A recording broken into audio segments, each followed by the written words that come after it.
El siguiente es un espacio titulado Preguntas al Dr. Otoniel Ríos Paredes, tomado del libro Comentarios a la Luz de la Palabra.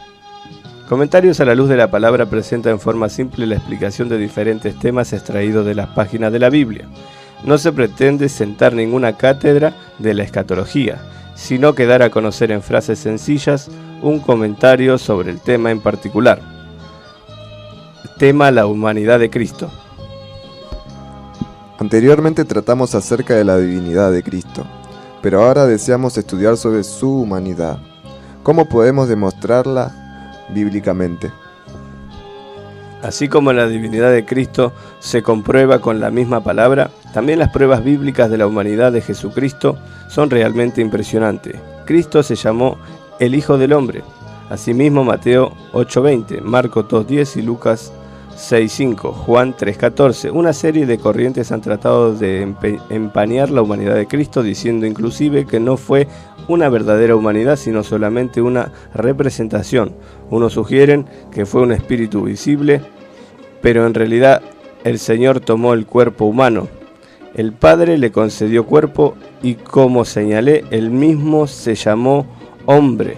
Muchos le llamaron hombre también. Juan 7:46, Juan 10:33, Juan 19:5 y Hechos 2:22 y Romanos 5:15, Primera de Corintios 15:21. El hombre con que más comúnmente se designa a Jesucristo es el Hijo del Hombre. Esto indica y señala abiertamente su humanidad. La Escritura claramente manifiesta que el Señor vino en carne. San Juan 1:14 y Primera de Timoteo 3:16 y Primera de Juan 4:2. En estos pasajes el término carne denota naturaleza humana. Jesús poseyó los elementos esenciales de la naturaleza humana, es decir, un cuerpo material y un alma racional limitados a las leyes físicas, al sufrimiento, a las necesidades.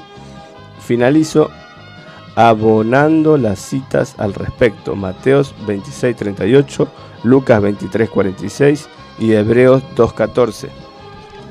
¿Significa entonces que él sintió hambre, sueño, cansancio, etc.? Cuando hablamos de humanidad y de carne, inmediatamente se nos ocurre pensando en pecado. Deseamos ampliar el aspecto de la humanidad sin pecado del Señor.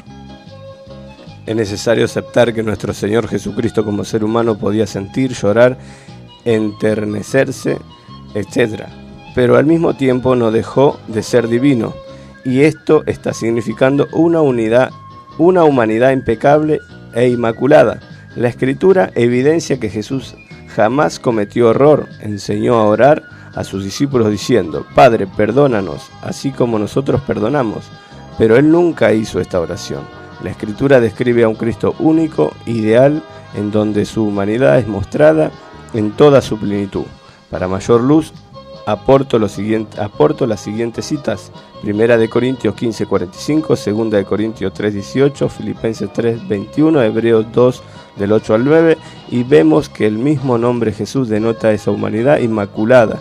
Él no cometió pecado y no tuvo naturaleza caída, ya que fue concebido por el Espíritu Santo, y su Padre, la humanidad que poseía, fue solamente por parte de María. ¿Significa entonces que Cristo poseyó las dos naturalezas, la humana y la divina? Hay corrientes que se han empeñado en aprobar que el Señor no tenía necesidad de las dos naturalezas, que Él vino como divino, así podía tomar la forma que deseara, pero la Escritura declara enfáticamente que si necesitó de ambas naturalezas. Por algunos, Jesús fue solamente un hombre, un gran maestro, un profundo filósofo, el gran fundador de la religión, desconociendo su divinidad. Otros reconocen solo su divinidad y menosprecian su humanidad. En San Juan 12:27, Hechos 3:18 y Hebreos 2:14 al 17 notamos que era necesario que Cristo tomara la naturaleza humana, no únicamente con sus propiedades esenciales, sino que con todas las flaquezas y limitaciones, porque es imposible que un Cristo humanizado, pero con ciertos privilegios, hubiera podido sufrir todo lo que vivió en el Calvario. Por ejemplo, que siendo humano se hubiera insensibilizado en la cruz, como algunos creen. no tendría mérito aparentar un sufrimiento que no tuvo. En verdad él sufrió. Un sistema nervioso y sus terminaciones captaron todo el dolor en su humanidad, porque así tenía que ser, sustituto de los que nos tocaba. ¿Cómo combinamos entonces sus naturalezas? Porque estamos sosteniendo por la Biblia que era divino y a la vez estaba limitado en sus funciones. Aquí comienza el misterio, porque el Señor no dejó de ser divino, sin embargo se negó a usar sus atributos divinos. Cuando estuvo en la cruz clavado fue Jesucristo hombre. El rótulo que escrito es: "Este es Jesús, el Rey de los Judíos", de Mateo 27:37. Momentos antes de ser entregado a la crucifixión, Pilato dijo a la multitud: "He aquí el hombre". San Juan 19:5. Como divino, Cristo no tuvo necesidad de pedir agua ni de permanecer en la cruz, pero él mismo declaró que era necesario que se cumpliesen las Escrituras. Un pasaje que explica esto es claramente Filipenses 2, del 5 al 11. Pasando a otro aspecto de este tema, deseamos saber si hay diferencia entre el Cristo que estuvo en la tierra por 33 años y el Cristo resucitado de la tumba, 3 días después de su muerte. Algunas corrientes teológicas equivocadamente creen que en la resurrección de Cristo salió nada más un espíritu, que su cuerpo quedó convertido en polvo. El Señor Jesucristo antes de la encarnación no tenía cuerpo. Al venir a la tierra lo tomó y la Biblia evidencia que ese cuerpo lo tiene actualmente y lo tendrá todo el tiempo. Ahora es un cuerpo ilimitado, ya que cuando estuvo en la tierra en su cuerpo limitado, se sujetó como hombre y era tan humano que fue un judío más ante la ley, con la enorme diferencia de no tener una naturaleza caída y que no se apartó de la voluntad de Dios. Ha sido el único humano que cumplió la ley y habiéndola cumplido, estuvo en capacidad de recibir el castigo, no por él, sino por los demás, y es así como murió por nosotros voluntariamente. Al morir, la ley terminó para él y cuando resurge de la tumba en la resurrección, ese cuerpo ya no queda sujeto a las leyes naturales ni a la ley del Antiguo Testamento.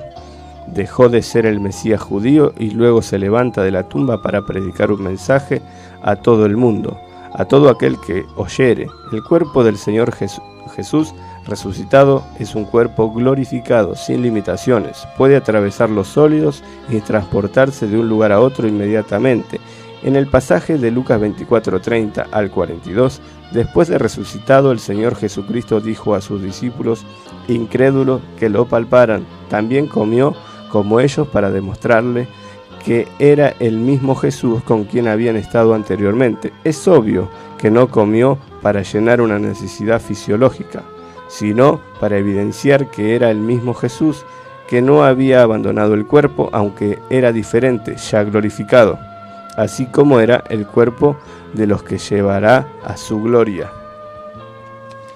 A propósito de lo que llevará a su gloria, ¿cómo está la humanidad de Cristo hoy, ya que estamos seguros que volverá gloriosamente a la tierra? El Señor permanece como cuando resucitó. Tal es así que cuando lo vieron los discípulos ascender, los ángeles junto a ellos les aseguraron: este mismo Jesús que ha sido tomado desde vosotros arriba en el cielo, así vendrá como le habéis visto ir al cielo. Hechos 1:11. Los que le vieron antes de la resurrección le vieron como un hombre, pero los que le vieron después le vieron como es hoy, como está a la diestra del Padre. ¿Podríamos entonces decir que Cristo Jesús es el Dios hombre? Exactamente, Cristo es digno de ser adorado y homenajeado, no como humano sino como divino, como el Dios hombre, el sacerdote, el Cristo glorioso, que hoy extiende una mano hacia arriba tomando al Padre y con la otra a la humanidad, estableciendo una conexión en su divinidad y su humanidad para levantar a los hombres a la altura en que puedan alcanzar a la divinidad. Una última pregunta, y es que algunos hermanos en la actualidad aseguran que haber visto al Señor Jesús. ¿Es esto real o solamente una ilusión? No podemos tomar todo lo que se nos diga como una experiencia verdadera, Mucha gente se ilusiona y ve cosas que no existen, pero no podemos tampoco decir que todo es falso, ya que es posible que nuestro Señor Jesucristo se muestre en visiones o revelaciones. Después de resucitados le vieron los apóstoles y los discípulos en aquellos días iniciales de la iglesia. Pablo le vio en el camino de Damasco y también en otras oportunidades. No hay razón para que hoy día siervos de Jesucristo con altura espiritual no puedan tener una visión del Señor, ya que el Espíritu Santo lo revela y lo hace real en el mundo. El Cristo glorificado puede presentarse delante de los hombres, de la misma manera como se presentó después de la resurrección. No se presentó a Herodes ni a Pilatos, porque no eran de él. Hoy se presenta a los suyos por la operación divina del Espíritu Santo, y esto es virtualmente posible. Hay experiencia de varones y mujeres que pueden ratificar esta aseveración.